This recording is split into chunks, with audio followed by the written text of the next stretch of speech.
Shut the f*** up. Somebody call me leaving. This is a special podcast, this episode right now. We have got a guest coming on right now who, boy, this person is... a legend as well. But a living legend. Yeah, a living legend, pioneer, a visionary. I know it's a big word, isn't it? But I just thought of that one as well, you know? I just thought of that one. A risk taker. Yeah, a risk taker. A go-getter. Whatever it is, I don't even know what else to say. Too many superlatives. Rasta, I've got some good words today. What you say? What are these superlatives? What is that? You know what it is. I'm bringing on a special guest. She's flown all the way from LA just to be on this show. Make some noise for Gina, Yashere!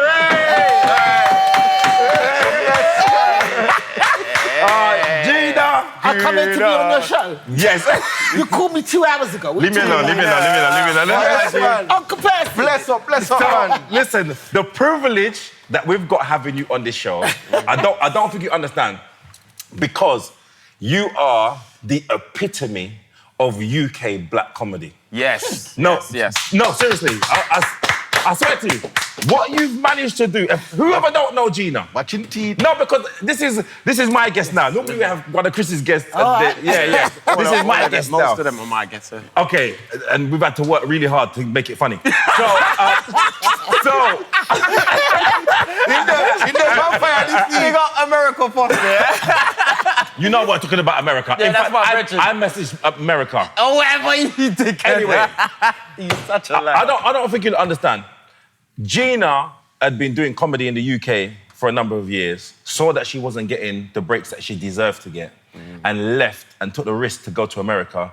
And she's managed to make an amazing legacy for herself in America. I don't even want to talk about the figures, like the amount of money. It's not just about money.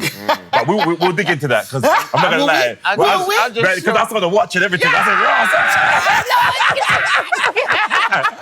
and I saw the weight of that, the chain around her neck. I said, okay. But she has done amazing, and you had your own TV show as well. Abishola, was it? Bob Hart's Abishola. Yeah, and it's just never happened before. Yeah. It's the first. You know that Gina opened for Katt Williams as well? Oh yeah, way back. What's he like? I was there with Suge Knight. I was on that tour. Really? I was there for all of that. Suge Knight? I love Katt Williams. What's Suge Knight like as well? He frightened me. He had the eyes of a shark. I heard. So, him and Katt would invite me to go to the club after the shows. And I was like, I'm not going nowhere with you. Yeah. Are you crazy? We saw what happened to Tupac. You see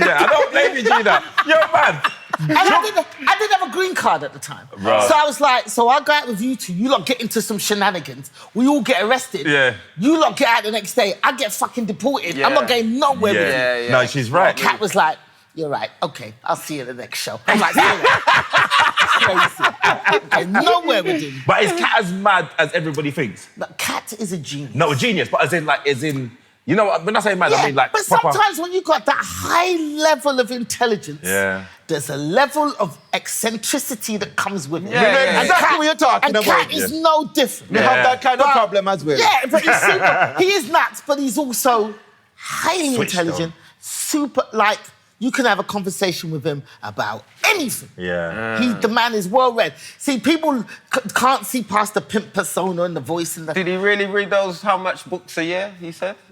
Well, I wasn't there. I didn't see him. But he can run as fast as he said he could. Yeah, that's true. We saw that. Because they did that, right? Yeah. So, but listen, the man is super well-read. I wouldn't put it past him, because any conversation, anything we talked about, anything he knew about it. So the man is...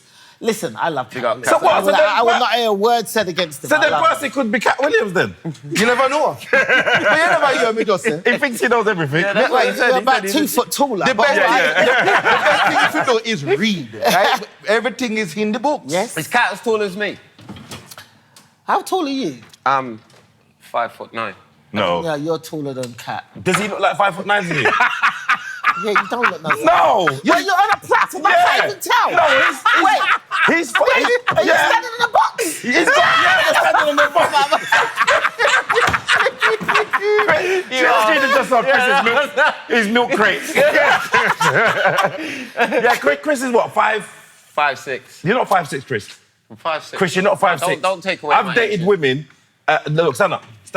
I've dated women that come You up to... love to that, you see? No, but I'm just saying. He's trying to size me out because I'm not sizing him up. No, let me think. Let me think You have to use the torso. Yeah, no. Yeah. See, the camera won't he's show the about, legs. he's 5'6". He's 5'6". Yeah, He's 5'6". I'm about 5'6". Yeah, see? I think you're still taller than Kat. I think he's about 5'5". I can't remember. It was a long time ago I toured with him, but Yeah. he's big in everything else. Yeah. Stature, intelligence. Yeah. I think he's I think he put the best stand-up comic, or one of the best stand-up comics I've ever seen in my life. Really? When you see him live, Chris. Listen, he's got the perfect combination between intelligent material and physicality. See, that's why He's got both. See, that's why I thought that he was lacking in, because of how intelligent he is.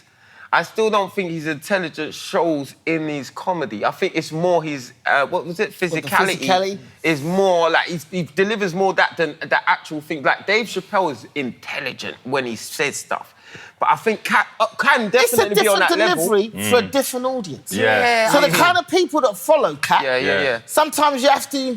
Yeah, I'm not saying he's a bad comedian. Just, Like you he's know a what I great mean? comedian. He's done what he's done. But I just thought it was more his physicality than... You thought that was carrying him more than his intelligence? Yeah, no, I don't think so at all. I'm telling you, he's so clever, bro. He's the most wonderful storyteller. I mean, if you look up that routine about when he fell off his motorbike. Yes, I saw that. Yeah. That routine is just one of my favourite routines of all time. Just the storytelling, he pulls you in and it's laugh a second. And even, he was talking about Oscar Pistorius before Americans even knew who Oscar Pistorius was. Yeah. Like, Tink. Yeah, look, like, he was talking about it. Nobody knew who Oscar was in America. See. Nobody. But Katt brought him to the American consciousness by doing this routine about him. So he was always more worldly than the average American comedian. Always has been. Yeah. Always. But people don't really clock it because they get too hooked up on the look and the hair and the voice and all the shenanigans he gets into off the stage. But he's amazing. But he's a highly intelligent being, and I think his comedy is second to none. It's off the charts. He's amazing. Big up Katt Williams. When you come up, well, he ain't coming over here. Anyway, I do. who? I heard that how many promoters tried to get Katt Williams over here, you know? I know. They can't book him. He don't wanna He's unreliable as well, so you might give him a deposit and my plane didn't turn up. What do you want me to do? Listen, I was on that tour where we had stadiums, 10, 12,000 people. And they're like, where's Katt? We're like, I don't know. I remember one time He didn't turn up. I tell you when the first time I met Katt, he was performing at Carnegie Hall in New York. That's a massive, most prestigious venue, right? Sold out. Sold out. Every big name in comedy was there that night. Like Chris Rock was there in the audience to see him. Like the Wayans were there. It was a massive thing, right? I was getting to watch the show because my friend Will Sylvince, you know, Will. I know Will. Will was opening for him. So Will said, yeah, come down, come watch the show. I'll put you on my guest list. So I'm going to watch the show, sit in the crowd. So as I'm walking in the front door, I get a call from Will. Where are you? And I was like, I'm about to go in and take my seat. He goes, come to the stage door. And I'm like, all right. I come to the stage door and then they go, Katt's been arrested on the way to the show. Yeah?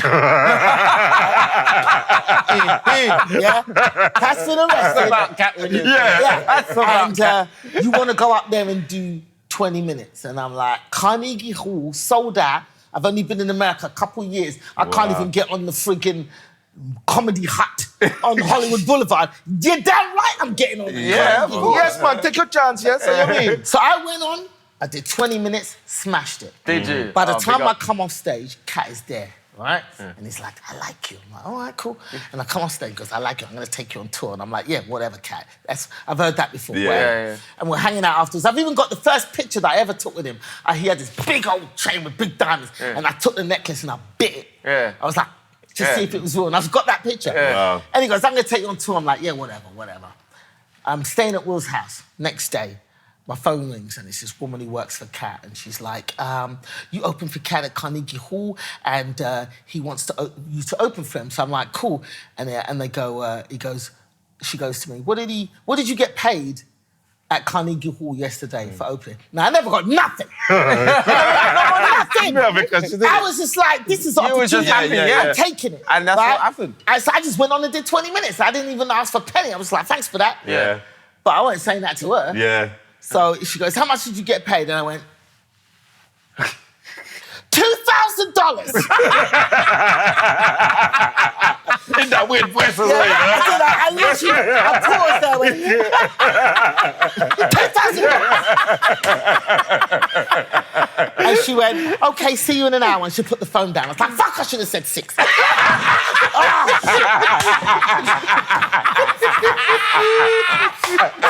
was like, but an hour later, a stretch limo pulled up, picked me and Will up, took us to Atlantic City, which is like an hour and a half from New York out in New Jersey. Yeah. And I opened for Katt at Atlantic City. Okay. And I go on and he paid me. And it's so funny because backstage of Katt shows look like, do you remember that? Remember New Jack City? Yeah. When they had all the women just counting them. Yeah. That's how it was backstage at Katt shows. love. Because after every show, he'd go to the motherfucking box office and get my motherfucking cash. So they'd have to go to the box office and get all the cash. If anybody came Katt, they'd get all the cash and they'd bring it. Wow. And then he'd have these girls counting the money. Counting the money. Oh, he's got backstage. his women counting. Yeah, counting the money. I read that.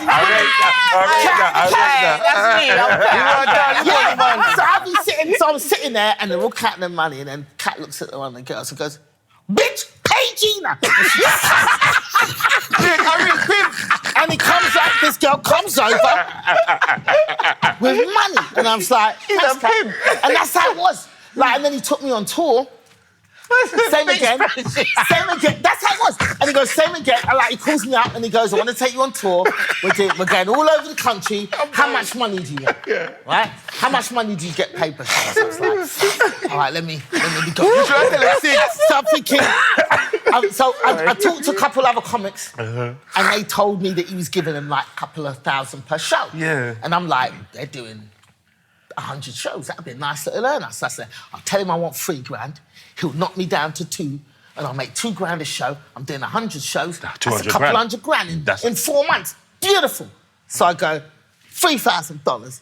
And he goes, I'll give you 5. I'll see you next Saturday. And he puts the phone down. And I'm just like,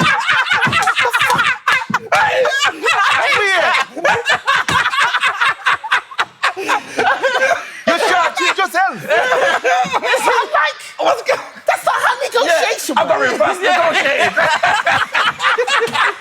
That's how real money. So when I first went back on tour with Katt, I pulled him aside. I said, Katt, I asked for 3, expecting you to knock me down to 2.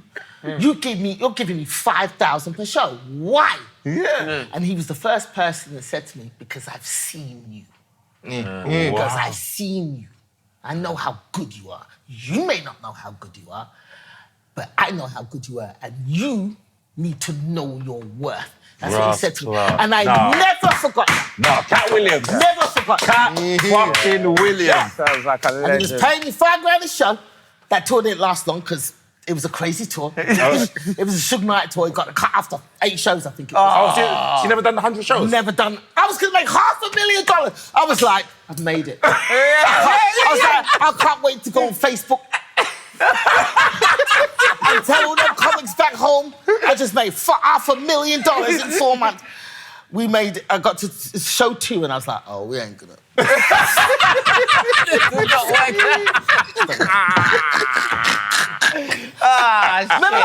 that show where who's that guy, the guy that sings that song? Bitch, what's my Too Short, right? Yeah. Do you remember that show where the Katt Williams Too Short, when Too Short come on and was talking shit about Katt and the whole thing kicked off? Well, you have to go back and look at that. Yeah. Well, I was there for all of that. I was there on the show. I was on a private plane. I got a picture of myself on a private plane, and I'm sitting there with Bishop Magic Don. You remember that? Had the goblet. With the goblet. Yeah. Him and Suge Knight. And I'm thinking, I'm from Bethnal Green. How do I find myself on a plane with Suge Knight? How am I on a plane with... How is this... I'm just calling my friends again. If I don't make it, just know. It was a crazy time. Oh, my God. But it was a fun time. But it was mad. But yeah, after every show, I was terrified. I'm on a tour with Suge Knight, And my man's paid me £5 a show in cash after every show. Bitch, give Gina money. And these girls will come over and there'll be a pile of money. And then you come over with a pile. And I'm not getting back to the hotel with this cash. Because I'm like, I'm gonna get that's robbed. Knight and a bunch of gangsters on this thing. I'm not getting back to my hotel room and putting this money in my room with me. So every town I get to, I'd run straight to the bank. And literally, like we did 3 shows, and 15 grand, and I ran to the bank. I ran to the bank with this money, and I just put it across the counter. And the teller's like this. And then she goes and calls the manager. Because you're not supposed to, like, if you're coming with more than 10,000 cash, they're asking questions. And so they ask the question, and I'm like, I'm on tour with Katt Williams, blah, blah, blah, this is my pay. I'm declaring every pay. Yeah, that's right. You know, no tax man's coming to get me late, I'm declaring all of it. Serious out there. So I put the money in the bank. And it's so funny, because I'm new in America, I ain't got no money. So I'm giving them 15,000, they're like, your balance is now $15,002. $2, yeah.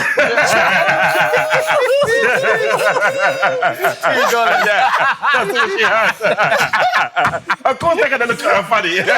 What's Gina? Bitch, take my money.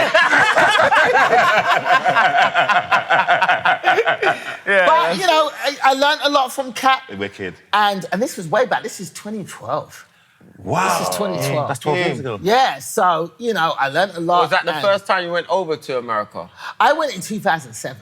Oh, right. And then I went in 2007. I was doing Last Comic Standing.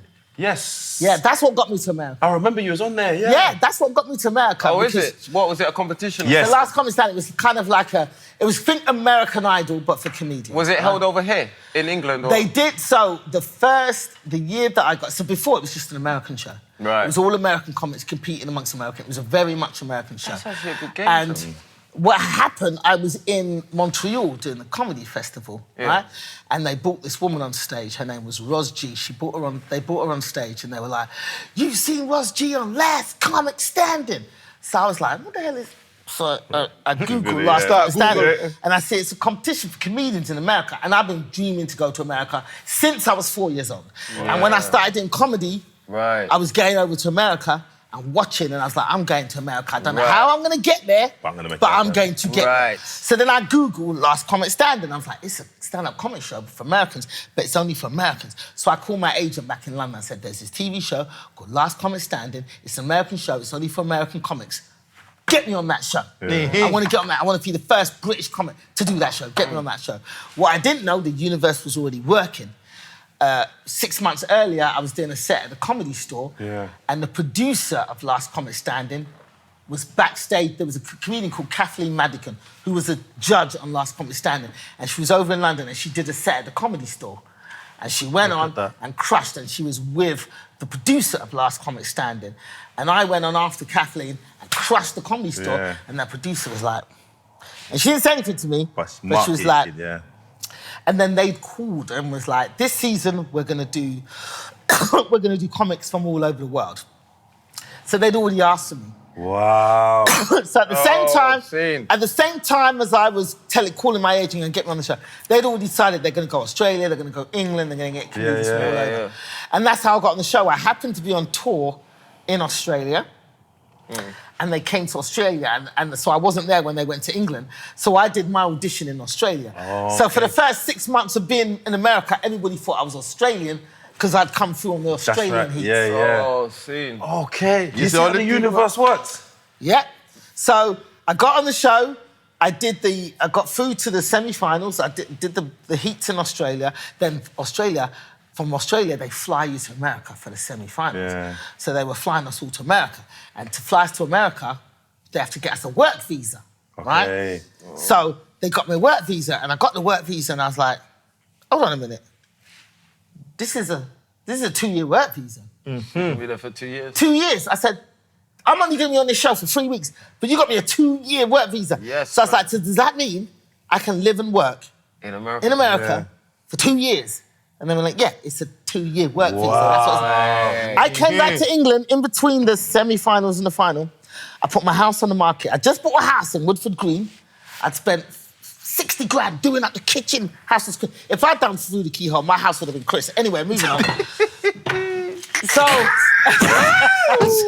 they would be like, this person has class and taste. Anyway. So I just bought this house in Woodford Green, spent a load of money doing the kitchen, I've been to Iraq twice doing shows in Iraq to get the money, because remember they used to pay comics a lot of money. That's right, yeah, for the military gigs. Yeah, that's right. Because the military gigs, they're big money. They were big, 5 figures. Yeah, like 11, 12 grand for like a week's work. I did it 3 times because I was like, I need this money to pay for my kitchen. So I've been to Iraq twice and Kuwait once. I went over. So I put the house on the market. I said, I'm out, I'm going to America, and I threw a big party at the house. I said, this is goodbye. I'm going to America. And everybody's like, you talking about, you only got a 2-year work visa, you're going to have to come back. I said, listen. I'm going to turn that 2-year visa into a green card. You'll never see me in England again. Goodbye. And everybody laughed at me. I don't know if you were around when I left. Comedians laughed at me. He was one of them. There was a lot of comedians laughing after me. White comics especially. Who's going to America for? Who's going to... what's she... Make them laugh, you think they're going to laugh at her African jokes? All she talks about is being African. Who's going to laugh at her African jokes? She'll be back in a month. That's what they were saying. You see it, that door. You see how the world works, though, you know? Yeah. Look what happens when you believe in yourself and you take a risk. Mad, isn't it? But I went to Last Comic Standing. I got through to finals, got voted out in the first week. Oh. First week! She must have been like this in the hotel room. Those white comics were, right? Hotel room, hotel room. After I got voted out, I was like, can I stay in the hotel? They were like, you've been voted out. They slung me out of that hotel the next day. I thought there was a happy ending. The next day. She took my right around the bed there. Next day, I was out in the hotel. I was in America, 2 suitcases. And the 2-year visa. 2 years visa, no work, So what you no do? house. So there was a woman I'd been talking to who was, she was working with an agent in England. And she was like, well, I've got a 2-bedroom apartment and you can rent a room from me. So I jumped at that. I was like, all right. I'm going to rent a room off this woman until I find my feet. Was you stressed at that time, though? Was you stressed, or did you think, I got this? Oh, I was stressed because I was like, listen, I looked at all the other comedians on the show and I was like, I'm beating them. I'm beating all of them. Yeah. I'm smoking them. I'm going to win this 250 grand prize. I'm going to get my little house out there. I'll be on my way. Yeah. But it wasn't just about the comedy. It was a show where you had to vote out people. It was all strategic. And I didn't know the strategy. I was voting honestly. No, And they so voted out the strongest. The threat. So you That was me. I said, them skid out because she had one of the best. So that's what happened. So it was like you have to vote for people that so you think go, is the weakest I think link. I'm better than blah, blah, blah, and you vote that person. So I was like, well, I'm voting for the worst people, obviously. But that's not what happened. They all started voting for each other so that everybody gets an equal amount of votes. But then, because I'm an idiot, I'm voting for everybody that... Because they were all talking about this comedian guy. This comedian, he's shit, innit? He's shit. So I was like, yeah, you're shit. I'm like, we're all going to vote for him. So I voted for him, and no one else did. So, I got voted off that show the first week. So I'm homeless and no gig in America. So I rented a place off this woman for a while. And at the time, it was $2 to the pound. So she was telling me, oh, the rent is $1,200 for the room. And I'm thinking, oh, that's £600. That's not bad to be living in a room in Los Angeles. I'm in Hollywood. This is awesome. And then but then she was being too nice to me. Like, she had no proper parking outside. But she go, no, I'll move my car so you can park, because I was renting a car. I'll go and park 17 blocks down the street, and you can have my spot outside the house. So I was like, you're being too nice to me. Why? And then I went online and started looking at apartments and realised I was paying the bitch's entire rent. She was charging me $1,200. Her rent was probably $1,100. I was paying the rent for the whole everybody. house. And more. And for donuts. So I was like, oh, I see what's happening. I was there 2 months. And I found an apartment. And then I couldn't get an apartment because I didn't have a credit history in America. Even though I got good credit in England, in America, they're like, we don't know who you are. So I struggled to get an apartment. But luckily I found an apartment building, and the superintendent there, the woman who ran the business, ran the apartment, was a British woman. And she's like, don't worry, I got you. And I got in that way. And I got a nice little 1-bedroom apartment with a pool. Yeah, really? All of that. And I was paying $1,100 a month, which was less than what she was charging me Yeah. for a room and a shared bathroom. Yeah. Look at that. Yeah. So, So- got to go there and use her soap with the pubes in it. Yeah. It's a white woman too, so it's hair. I was Just bare blonde hair. just picking hair out of soap. So I was there, but yeah, so... And then I just started hustling. So I got an apartment and, you know, and it was a hustle because I wasn't making no money in America. So I'd have to fly back to England, do some shows, get some cash, fly back to LA, use that to pay my rent. And I was doing that for years while I was building up. Your profile. Yeah. And then, you know, I got on Def Comedy Jam. Yes, yeah. So I got on Def Comedy Jam within months of arriving in America. Within 6 months, I got on Def Comedy Jam. But everybody thinks, I got $2,000 for Def Comedy Jam. That's how much they were paying. $2,000? $2,000. Really? $2,000. For Def Comedy Jam. $2,000. Big Def Comedy Jam. $2,000. And that is a lot of money compared to the Tonight Show and them lot. It's $1,000. To go on the Tonight Show. $1,000, mate. Really? Yeah. And then when they take out taxes and everything, if you ain't got your company set up, by the time you get that check back, it's $453. I'm like, this is fun. Yeah. So these are all just gigs to get your name out there. The Yeah, real yeah, money yeah. is in the touring and then getting a TV show. So I was just hustling for a long time, just doing shows, doing bits and pieces. I got on the Tonight Show, got on the Daily Show. You know, and it was just a hustle, constant hustling. And it just was a slow burn, slow build. That's how you're supposed to do it, though. Yeah. Because you know that when you get to where you got to, you know you deserve it. There's no imposter syndrome. I've worked too hard. Oh, I still got imposter syndrome. Really? Oh, hell yeah. Still got it. Are you serious? Still got it. Define imposter syndrome. I know what it is. It's when you kind of almost feel like you don't belong. With my stand-up, never imposter syndrome. Yeah. I'm like, I can go in front of any crowd, anywhere Yeah. on this globe, and as long as they're speaking English and they're facing the right direction, You got there. I'm good to go. Yeah. But then once I got into television, You never think you're good it's a enough. different It's a thing. different beast. It is But different. you've been on TV for ages from like Oh, real, in front of the camera. When I was front younger. of the camera, I'm good. Yeah. You put a script in front of me, I can learn that and I can act it. That's good. Yeah. But it's when I got Bob Hart's Have a Shotter and I'm writing the script. I created the show with these guys. Yeah. And I've never created a show. I've created ideas for shows and tried to sell it, but getting the show and getting in the writer's room, because I refused to be in writer's room. The whole time I was in America, I'd heard horror stories about how black people get treated in writers' rooms, how women. So people are always asking me to come and write. How on did they get shows. treated? Oh, the racism. You've always been the only black person in the room. Then they look at you when it comes to black stories. But when they're working on the other stories, they're not taking it. Yeah, that's right, They're not yeah. interested. So you heard me earlier, right? Yeah, I was like this. I was doing this because I believe. Yeah, you it's you right. agree with it's me? right. You It's agree with me? yeah, Thank absolutely, you. absolutely. Why are you pointing over here? Yeah, why don't I point over I here mean, I don't for? want to come back as a white woman, but I believe everything else. Everything else I agree with. I want to just come back on another planet. Yeah, on another planet, Another another planet, society, with not a in this different society. Thank you. All right, yeah, go on anyway. Do right, you drink taste. alcohol, Gene? Wait, cheers. We got Right, we got cheers. I'm thirsty, man. Sorry. So thank you very much for coming on the Cheers. podcast, Thanks Gina. for having me. Thank Thanks you. for having me. Let's taste. Let's see Gina's reaction. Yeah, that's bad. Yes, dogs. Oh, this is good. You say, thumbs up. Thank you very much, man. That's proper, isn't Tasty. it? Yeah. It's refreshing. Yeah. It's got a little bit of a kick to it. Yes, man. I can feel my arteries opening. I feel myself detoxing right now. And look, watch it well drunk at ya. Watch out. What are you adding to it though? Alcohol. Yeah, Vodka. Yeah, none of that. It don't need that. It don't need it. It don't Gives need it it, a good Chris. kick. It's strawberry. And you don't even know you're It don't need it, Look, Chris. You little this pisshead. is good. You need to bring some of that more juice. This is about to get murdered. Yeah. Oh, Ross.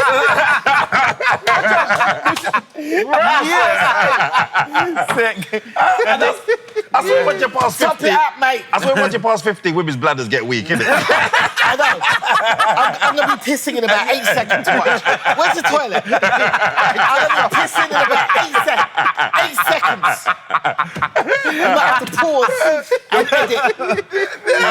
Because how old are you now, Gina? 53. What? Yeah, she's 53. She look good, isn't it? Yeah, she look amazing. Because I'm looking at I'm your old. skin. Your Yeah. skin's amazing. Yeah. You got really nice. It's not as good as it used to be. No, you got a good I'm skin. starting to age. I can see I'm like, oh, I see a little thing coming No. So hold on, how long you been doing this comedian? I've been doing comedy since I was 23, I started. For 30 years. 30 years. I started not long after Richard Blackwood. Yeah, 30 years then. Yeah, Because Richard and Slim been doing 30 years. Yeah, because I remember seeing Slim on stage before I even started doing comedy. I was there at Really? Bricks in Brixton. Wow. And I even remember the joke he did. He did this joke about Little Red Riding Hood and the comma. If they put a comma in that sentence, Oh, Little Red Riding. it would be Yeah. it would be a totally different sentence. So it would be Little Red, comma, riding. Never forget that joke. Never forget that. It was such a good joke. I was like, that is genius. Yeah, Slim's a wicked comic, man. Yeah. I love Slim. And that was from 30 years ago, and I still remember that. So joke. hold on, you know. How long Lenny Henry been doing comedy? Oh, he's been doing comedy since I was a child. Yeah, he's been doing comedy I for watched 40 odd years. Lenny Henry when I was 4 or 5 years old on TV. And one of the first comedians over here. One of. There was another There guy. was one guy, but I can't remember his name. But Gary... Wilmot. No. Gary. Oh, the short, light-facing guy. but he used to do jokes like, you better... I'll move next door to you and bring your house prices down. Yeah, that's right. He used to do all them like, you know, I'll fuck up your house prices. Don't let me move next door to you, lad. That's he used to do that stuff. You know, that self-depreciating. Yeah. He basically was doing racist jokes for white people. Yeah, that's right. Yeah, so they they remember they him, like- Gary. Light-skinned guy, the fair-skinned guy, his name? short. Gary And he had something? loads of teeth. He looked like you. Yeah. He looked like... Actually, He does, innit? A little bit. what was his name? Gary something? I can't remember his surname. I know he was from up north. All right, love, yeah. Yeah. Ooh, don't mess around with me. I'm a black man. I'll take the white wife. He used to do all that stuff. And even as a kid, I'd be like, ugh. And even as a child, I knew it wasn't right. I was like, I hated Jim Davis from when I was a child. I knew it wasn't right. Yeah. When he used to be on TV doing his chalky jokes. joke, yeah. Like, and my mum and people be laughing. Black people were laughing at them jokes. Yeah. Black people laughed at those jokes. I know, it's mad, isn't it? And I'd be sitting there going, This don't feel right. this don't feel right to me. Yeah. Yeah. So who would you say open up the door for black comedy over here, comedians over here? I mean, when I started doing comedy, who I looked up to was Curtis. Curtis Walker. Curtis Walker is, to me, he should be up there with the Katt Williams and the Chappelles. Agreed. He was just born in the wrong country. Yeah. Like, he should be up there. Curtis Walker, to me, is the Don. He's a comic. He's still the best. Yeah, he's still... You can't touch him. So Yeah. Curtis... I looked up to Angie because there wasn't many women. That's Yeah, right. So Angie Lamar. I remember her from Will Yeah. McCoy. Yeah. I But looked up to Angie Lamar. Will McKay was good, man. As a kid, Yeah. this is what I saw. Yeah. Felix Dexter, Felix. yourself, Yeah. Richard Blackwood, Angie Lamar. Yeah. Who else was there? Stand-up comics. Yeah, see, Felix was a genius. Felix, again, Yeah. Felix is who? he should have been... Listen, you see, If he was born in America, he would have been Go on on, play it. Saturday Listen, Night Live. 100%. that was He would my have been first, all of those Yeah. things. That Do you was know what my I mean? first idol. You see why I make characters to this Yeah. day? It's because of Felix, because he used to have characters, Yeah. and then I started like wanting to do characters from when I was a kid. Yeah. Because I used to see him do that posh guy, and he used to Yeah. make me die. Nathaniel, and the Nigerian Nathaniel. Nathaniel. Yeah. Like, he... And the dirty pastor. Yeah. He's a genius. He He was a was, genius. he was an absolute genius, Yeah. and he should have... Yeah, clear. He Felix should have been Dexter. given the opportunities. If he'd been a white guy, he'd have had a lot more opportunities. Yeah. Do you know what I'm saying? That's And so why- I'm seeing that. Yeah. But that's why you had to go to America, because the opportunities were... Well, yeah. Yeah. You know, I was seeing these crazy talented people and hitting this glass ceiling. And then I hit that same glass ceiling. I got to a point where I was doing well. I was making a good living. I had a house. I had a nice car. But I wasn't getting to the next level. Yeah. You know, when you think about it, Michael McIntyre used to open for me. A joke you make. I'd be on shows. Well, Michael McIntyre would go on and I would be the headliner. And the sweaty one that. No, that's the Evans. That's the Evans. Let's go back. The sweaty one. Sorry. The sweaty one. Not the sweaty one. The posh one. The posh one. Yeah. the posh one. And look, Yeah. and then within a year, he made, like, within a few years, brother, he was worth like 20 million. Listen, That's what I let me said. tell you a little story. That's why I ain't So done. me and McIntyre were going to Tokyo to do shows. We were going to Japan and flying us out to Japan to do shows. And I was getting a cab to the airport. And Michael at the time could not afford the £40 cab fare to the airport. So I took a cab from my house in Wood Green. He was living in Crouch End. I took a cab from my place in Wood Green, picked him up in Crouch End, and then we both went to the airport. Wow. Right? Went to the airport, and I was the headliner on these shows. He was opening, I was the headliner on these shows in Japan. And I remember I was changing agents at the time. And I went to see his agency, Off the Curb. Yeah. And I had a meeting with them, but I was mad because Addison, God rest his soul, never turned up for the meeting with me. All through my career, he'd been trying to get me off the other agent, going, yeah, I can make you a star. Come over to Off the Curb, I'll make you a star. Yeah. So I was like, finally, when I was deciding to go to move agents, I was like, all right, Off the Curb, let me sit down with Addison Lee and then let's talk. And he sent these 2 other guys, his underlings, who are now probably running the company now, who knows, to come meet me. But he himself never comes. So I was like, he was giving all this big talk. And didn't even turn up. And he didn't turn up for the meeting. So I was like, I'm not going with you guys. Because from there's already a lack of respect. So I didn't. I went with another agency. But before I left that agency, I did say to them, there's this young guy who's been doing shows with me. His name's Michael McIntyre.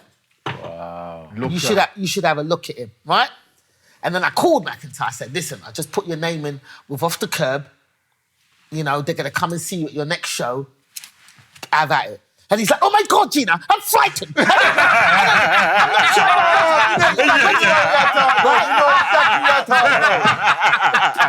Serious. And I was like, I'm not trying, I'm frightened. I don't know what. No, you're kind of trying. Yeah, no, you're talking. So I said to him, shut the fuck up. I'm coming to see you. You're funny, do your shit. They came and see him. They liked him. They took him on. And within 18 months, he was a multi-millionaire. And I'm still here. Wow. Doing guest spots on Mock the Week. But he never gave you no appreciation and show you your ratings. Is he a white man or is he a white man? Yes. What I would have taken him off a stage just... I'm drinking my tea, bro. I'm drinking my tea. Told you I'm not coming back in this. So, hold on a minute. You never bring him on none of him show or nothing like that? No. That's just how life goes, isn't it? You're joking. That's just how life goes, isn't it? That's how life goes. Sometimes you can't... This is one of the things. You can't do to expect. That's what I'm saying. I can't, I just did what I did because I'm the person that I am. Yeah. You can't. But you can't forget the people that will bring I the man. did see him about 2 years later. He was at some private club, Groucho's or something. He goes, Gina, come over for a drink. And I went over. And I bet you want and dash I'm a sitting drink there on him. chatting to him, and then I was like, by the way, you still owe me £40 for that fucking cab. And fair dues to him, he booked me a Mercedes to take me home. That's your money, bitch. That's your money. Give Gina the cab, bitch. Exactly. Put Gina a Mercedes, bitch. Sometimes you just have to just wish them the best. So That's so You know funny. what, yeah. Have you lot watched Supercell? Yes. Oh, God, yeah. Listen. Big up Rap Man. No, listen. Rap Man.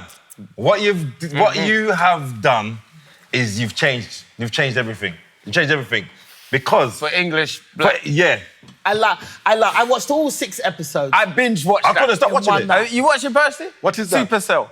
What is It's that? about black superheroes, but Go like on. how they find their powers and emerge, and there's like a whole story Now go watch around it, I though. know Wake there's a up. little bit It's of on Netflix. controversy because London Hughes. Yeah. I get what she's saying. do get what about saying. guns and what did she? Can No, we clarify what? I do get what she's saying. Can we clarify what she said first? though? Basically, it's the same concerns that she talked about with regards to Top Boy. Yeah. And I understand that. I understand what she's saying, because here's the thing. I love a black story, but we need ranges of black Yes. stories. We Yep. do need ranges.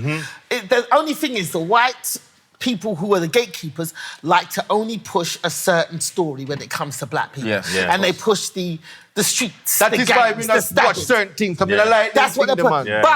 But that's not taken away from the fact that Supercell is a work of genius. I watched it all 6 episodes So in did I. one. Yeah. Cliffhangers to just get you. I couldn't stop. I was like, oh God, This it's is 3 what o'clock in happens the morning, but I need to finish it. I can't go to bed till I know what happens. But good. Let me tell you what pissed me off. Sorry to cut you, go, yeah? go. Let me tell you what pissed me off. Rap Man, I'm not going to lie to you.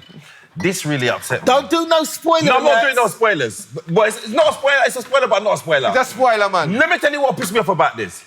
I was on episode 6. Remember, the way how he's built up all the stories. Yeah. I'm saying, Russ, I wonder how that happened. I wonder how this end up. I wonder how this. I'm looking, I'm saying, how long is this episode? Because there's 7 minutes left. Yeah, I said, you're never going to wrap up all of the things that Obviously, there's going to be a second season. No, but Gina, I never realised that. But I knew that. I was knew threatened. that. I was threatened by episode 5. I wasn't threatened. From one episode, the names of the characters, I'm like, oh yeah, they're spreading it out. Yeah. They're making it long. But I was hoping, is this going to wrap up? Because we're on episode 5 here now. But I knew, but he did a good last episode though, because it did kind of work out a couple of things. But a couple of things I knew already. Yeah. But also, when I saw that white woman, I was like, yeah. That's what I'm saying. I was like, that's well. But also, you say that what London Hughes said was blah, blah. Yeah, we just need a range of stories. But I like the fact that we need a range of stories. They're not pushing the one, because watching it in America, the biggest shows from coming out of England in America are going to be Top Boy. And this. And this. This is number 1 on Netflix. Exactly. So they're going to...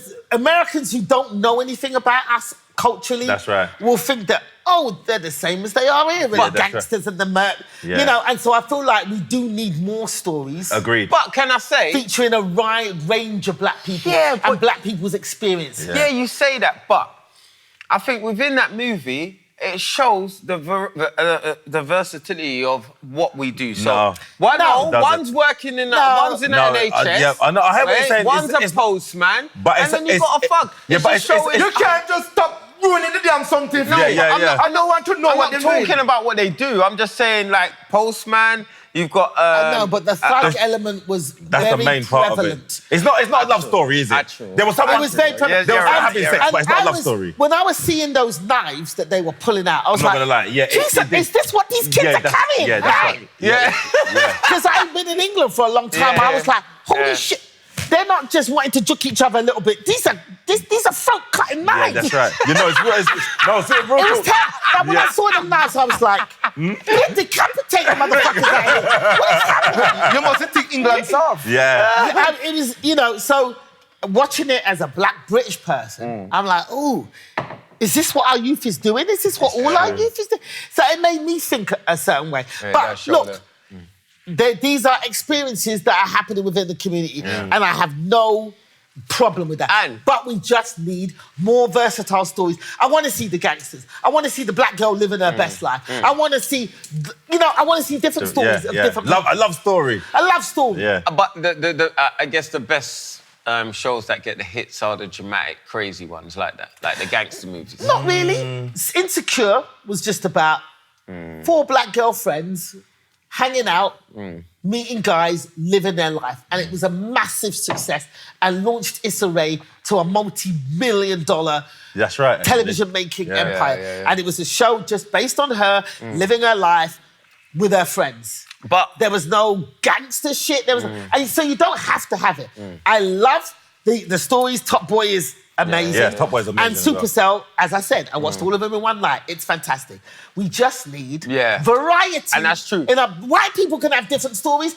They can be gangsters. And that's true. They can be remember, we've only had a few black writers over here, right? Now, I think that as time goes on, with the writing and stuff, because we've really just had Top Boy. Yeah, but no, I tell you what I really loved. I feel like Black Ops. Black Ops. Did you watch Black Ops? I haven't seen that. Oh my God. What's that on?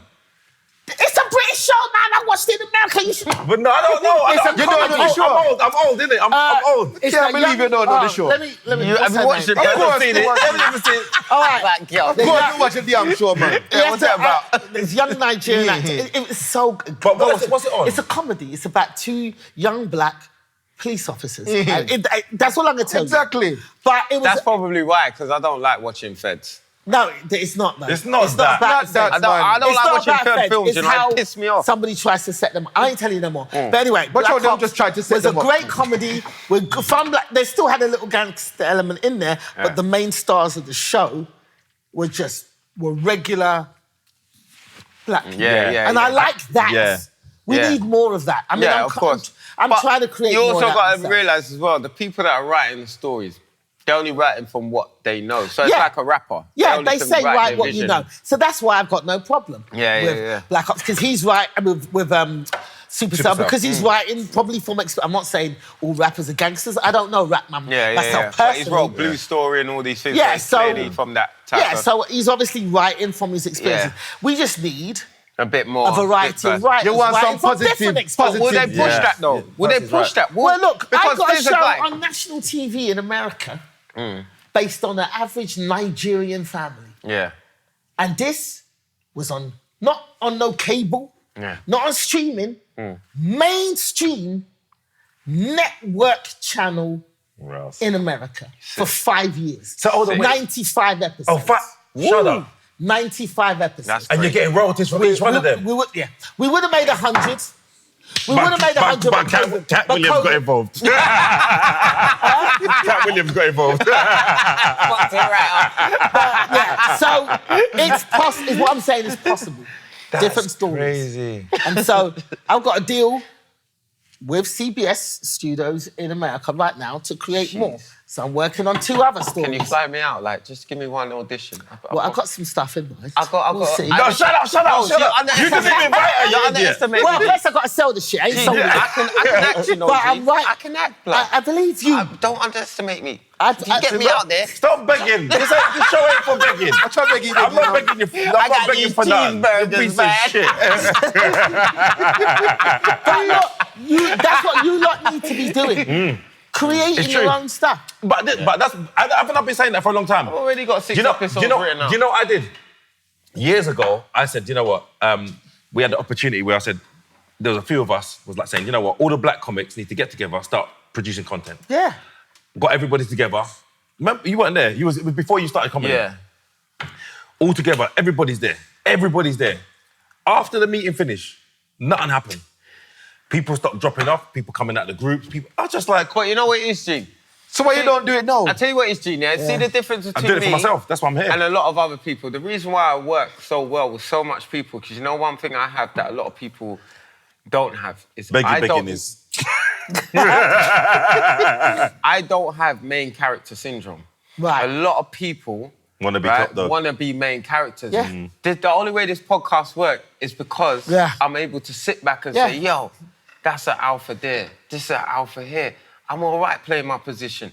I don't mind playing second character, but a lot of people don't get that. That's why things don't work. Exactly. And a lot of us have got too much egos. Yeah. We argue too much. Yeah. Everyone want to be in front of the camera. Yeah. But you can be second actor and still play a good fucking role. Yeah. As long as the thing works. If you watch my sitcom, I'm not the main role. That's it. I wrote myself in as the best friend. Well, look at me. They thought in the camera full I stop. wanted the main role. That's in the camera full stop. Exactly. Just a hand. Just a Mickey Mouse glove. You see what I mean? Yes, man. But it's true. Like, I wrote myself. They thought I wanted the main role. Yeah. And I was like, nah. Yeah. I want to be the best friend. The best friend is always the funniest character anyway. The best one. So I put myself in as the best friend. And then I'm behind the scenes writing the scripts. Yeah. Exec producer. Miraz, you know how much checks is coming in? Exec producer, in the show. Gina, Co-creator. Co-creator. Exec producer. Miraz! On 95 episodes. Oh, my Chris, God. you should have bought the $7 million house. Here's the You're thing. being tight to yourself. You're living like a tramp out in LA right now. You're forgetting. Nah, she's smart. We're 10 years after Friends. Those Friends days money is long gone. If my show had been made 8 years earlier, oh shit. Different story. I'd be private jet rich. I'd be like, in fact, I wouldn't even be on this fucking podcast.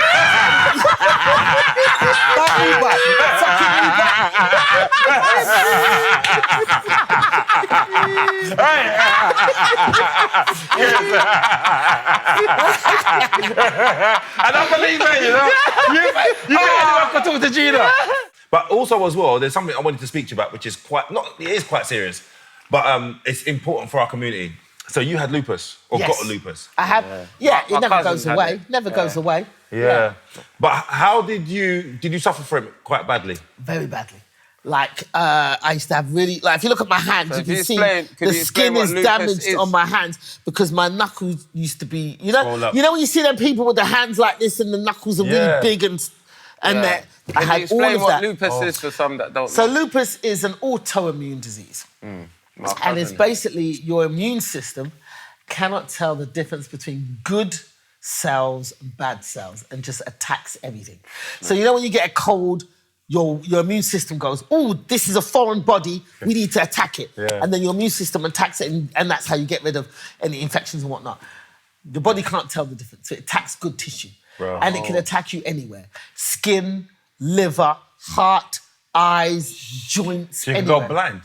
Yeah, it can damage any part of your body. Kidneys. People, I know people with lupus who've kidneys. And problem. it can kill you. Yeah, it does. My cousin, that's what I said. Yeah, my auntie died of it. My cousin died from lupus. Yeah, my auntie died of it. So I was diagnosed with that, and it was attacking me primarily joints.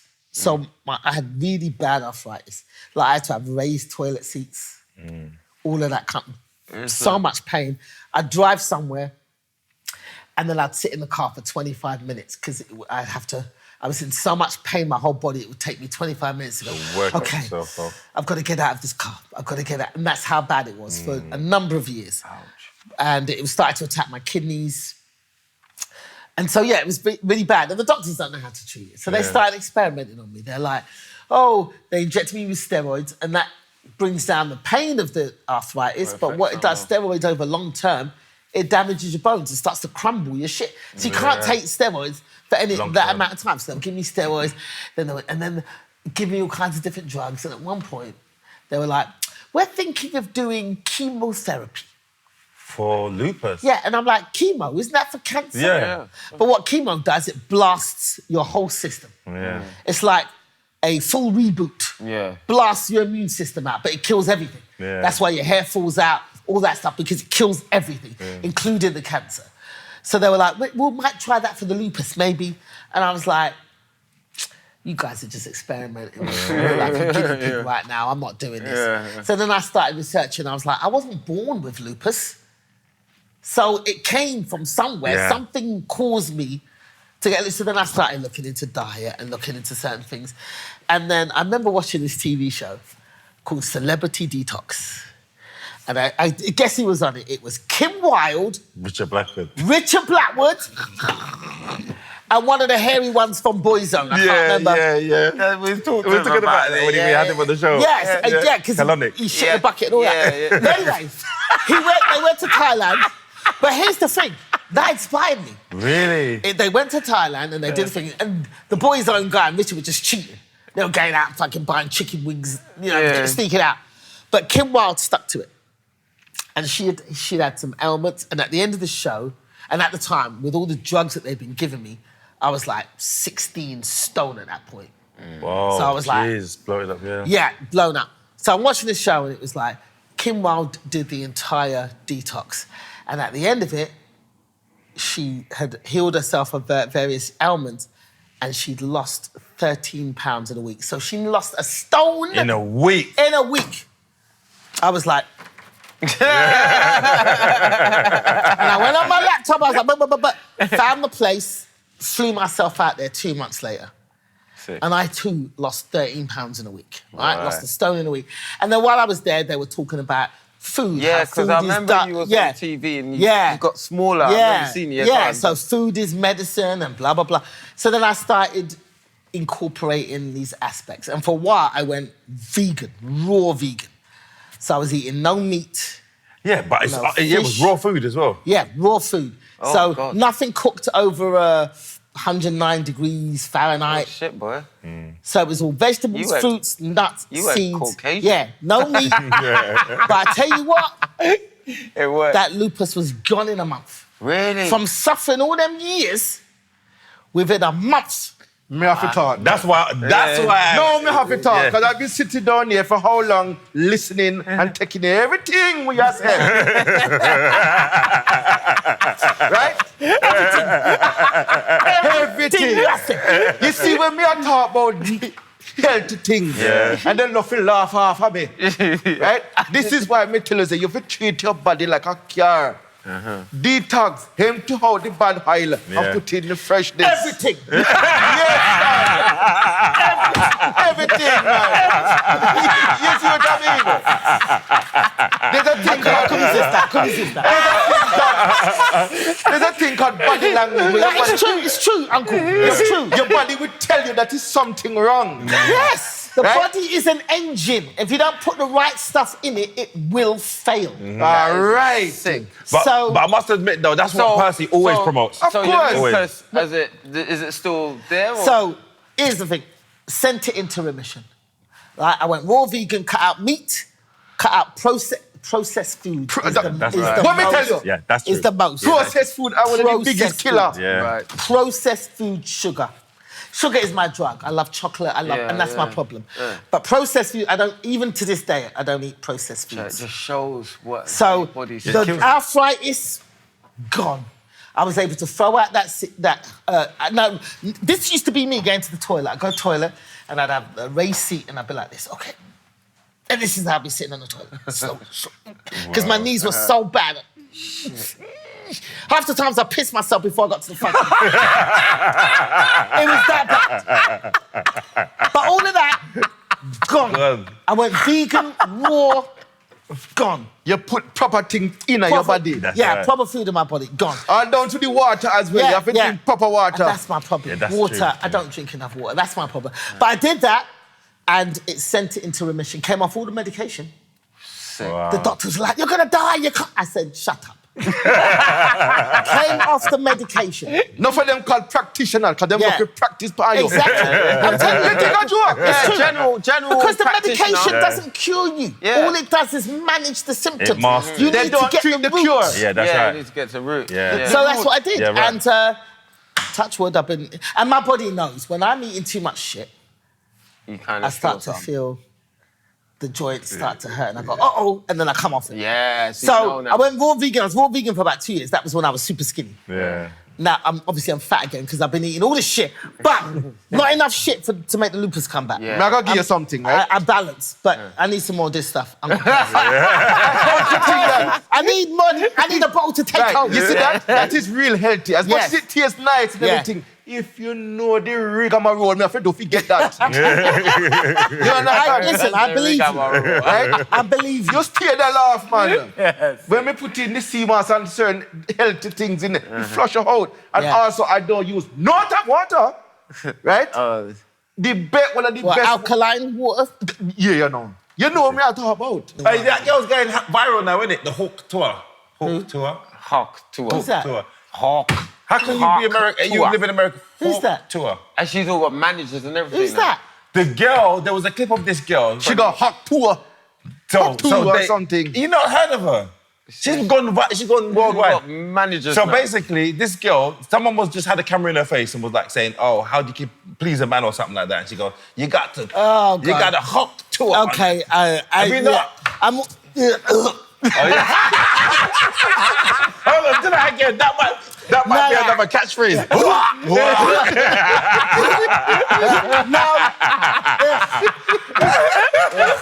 Have you ever dated a guy then? Of course. Okay then. So when did you feel like, okay, this ain't for me? I always kind of knew, Okay. but I was like, maybe it's just not. I ain't found the right one yet, right? So and I always attracted two types of men. Okay. I always attracted two types of men. Either the very feminine men who like to be dominated, Okay. right? I dominated those ones. I attracted those, or I attracted the ones that were like, oh, I'm gonna tame her. It was one or the other. Okay. Alphas No in between. So the real alphas, you just want. So we both feel like. Everybody's beating everybody up. You go. No, you get. No, I don't. No, you. It was that. So it's either that. Two, that's all I attracted. I never attracted no regular. No, it was always the ones who like to be bossed around or the ones who just twist me up.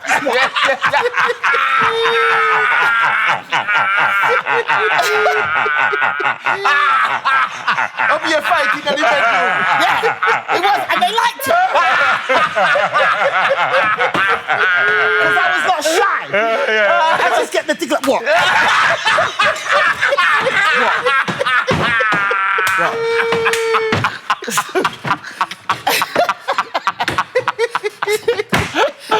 I should do that in my stand. I should do that in my stand. guys used to like the slapping. You like that? You like that? Don't kill me, Gina. Oh, God.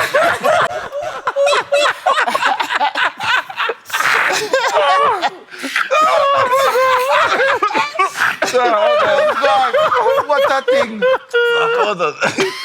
So then, so after you dated men, did you go straight into women and never went back to men again? I mean, there was a period in between girlfriends who I did, but then it's been a long time. Okay. Long time. Yeah. Yeah. That's fucking hilarious. But listen, I still got a guy who rings me up on Valentine's Day. Shut up. We dated. He want you for boxing food again. All I'm saying is, every Valentine's Day, he calls me up hoping for the dick slap. What? I'm just saying. My gosh. I could have been a dominatrix. I'm just saying I could have been a dominatrix. Oh, my God. Fucking hilarious. Oh, fucking hell. Oh my God. All right, so we got some would you rathers. Yeah, we've got some would you Would rather. you rather? All right. All right, so you own pets, right? Yes, I do. I love my dogs. All I right. know. I've become one of them people. Yeah. I love Okay. them so much. So, Yes. would you rather talk to your dog or your dog be able to talk back to you? Oh my God. I'm just taking it serious. That's what I said. What does he handle, Jim? Oh, let me think. I would love to hear what my dogs are thinking. Right. So, Yeah. The I dog want my talking to dogs to talk to me. Yeah. Okay. Yeah. I'd love to know what they're thinking. How much dogs you got? I got 2. Okay. And they're the What type? cutest. They're mini Australian Shepherds. Oh, okay. Smart, Yeah. clean too. I don't Yeah. like. Dirty dog. I don't like. Now, My dogs don't smell like. all right, dogs. so this is all right. So what about you? Talk to a dog or your dog talk to you? Well, me no know Hannibal, but yes, me like to see what him a talk about. Yeah. Yeah. I want to hear what the dog sounds Me like. too. Yeah. And but like for me though, I find it like a bit weird, Like we treat animals better than we treat humans. I know you treat your dog better than you treat some humans. Yes. Yeah. That's because they're submissive. It's And they're not chat But you back. know what? It's because the love, They ain't gonna the argue back. unconditional. Listen, I'll come into the house and the dogs will be like, "Oh my God, where you been? Where you been? I love you so much." You'll be like, "I was just taking a shit." You've been gone 4 minutes. I love you. I miss you.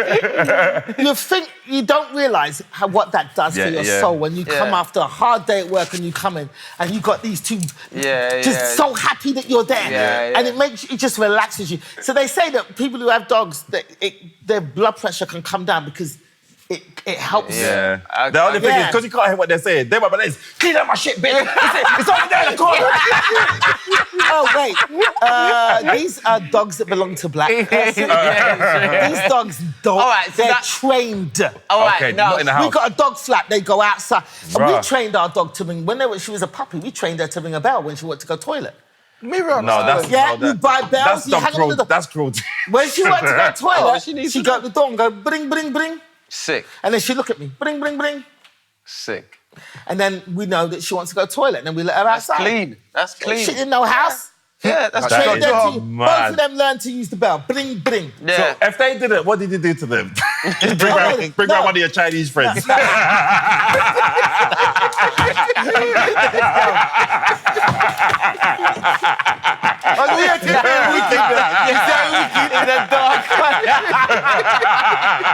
Kane's views do not belong to all of us.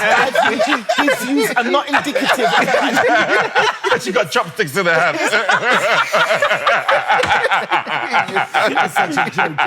All right, so one more on the dogs then. So, Right. would you rather you had to choose either sleep in a doghouse, in the house of a dog, or have dogs sleep in your bed? In the bed or on the bed? In your bed.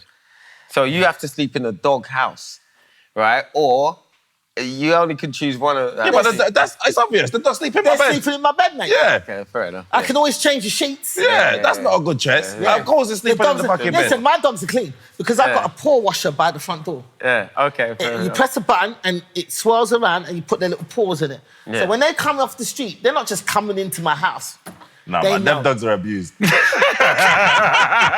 their paws washed before they come in. Paws washed. The dog. When have you ever heard a dog ringing the bell to tell you what they're going to do? Yeah, the dog. Come on, man. You My dog is like this. My dog is this. like, when I go to wash the paws, the dog's like, it's like it disassociates. He's like, his face is like this. Watch this man bitch again. Literally like that. It's like, time to wash your paws. But they know the drill. They know. All right, then. Would you, I don't know if this applies to Gina, would you rather win 25 grand or your friend win 100,000? Well, if they're my friend, Yeah. Would you rather 25 and that's yours, or your friend wins 100? see, for me, I'll go a friend 100 grand. All right, then we have to ramp it up because Gina's got a £1.5 million house. Regular house. Listen, We need some ain't more got zeros no on there. mansion. It's a regular house. Yeah, whatever. You got it. All right. Regular. So, all right then. So, 2.5 million to you, or 10 million to your friend. You see, that's what you're supposed to. Yeah. When you got people with money, Yeah, you have to. You've got to answer rich things. They have to be relevant. Yeah, like when Drake and Rick Ross are arguing over houses. Yeah. Like that rich shit. So 2.5 mil to you, or 10 million to your friend. Now, will my friend know that I am choosing a... There's a very pertinent question. If my friend knows I'm choosing 10 million for them, then I should get 2.5 million back. No, she don't know. She don't know. She don't know. But She's never going to know. She'll never know, but you could try your best to tell her afterwards. You know it was me that got you the 10, but you don't know how she's going to react. Obviously, she's not going to believe you. Now, it depends on the friend. If it's a good friend. It's a good friend. And you know, say, I'm you're good not- friend, I watch this now. It's a good friend, but she's not giving you no 2.5 mil. Imagine if you won 10 mil. If you won 10 mil and your friend said, you have to give me a quarter of that because I said that you should have it, you're not going to believe them. Come on. So, It's a hard question for you. I just want to let you guys know that the Rated 18 podcast is the #1 fastest growing podcast in the UK Done. at the moment, and it's official. So, It's official, man. so big up Christopher Savage, I know the thing. big up Uncle Percy, You're ready to big up yourself. Kane Brown. Guys, thank you very much. If you want to become a rating, guys, make sure you sign up. Let me just tell you what you get when you sign up to our Patreon. Let me just explain to you. We've done 30 episodes now. 30 episodes, you get all of those episodes in full. So you get the whole hour and a half, 2 hours, 2 hours 15. You get bonus episodes as well. All of them are on there from the beginning up until now. There's going to be, actually, we're going to be doing our live shows as well coming up soon in theatres. What do you mean live in theatre? Live, we're going to be live. We're going to the cinema. Yeah, that's right. Theatre. And then, but with that, when you sign up to the Patreon, you will get first options to buy tickets. So basically, you sign up. First dibs, innit? Yeah, first dibs. So then you'll be able to, you'll be in the same building as Uncle Percy. Can you imagine? I go and cost the whole lot of Uno. You know what? Actually, that's a bad idea, you know. I'm not going to lie to you, though. Why is that? Because it's going to be wicked to everybody. Man's going to really cuss. unleash me upon the public. He's going to cuss everybody. We need some of them drinks, though, Uncle Percy. That's a good point. They're desperate for your drink. Yes, sir. So you can sell them. Listen to me. I might give you no surprise and bring down the tipsy Guinness. Oh, Ross. And Okay. the tropical kick. Yes, The man. whole lot of your teeth. I told you, innit? You Anyway, me, I make. Yeah. thanks for supporting, guys. Thank you, people.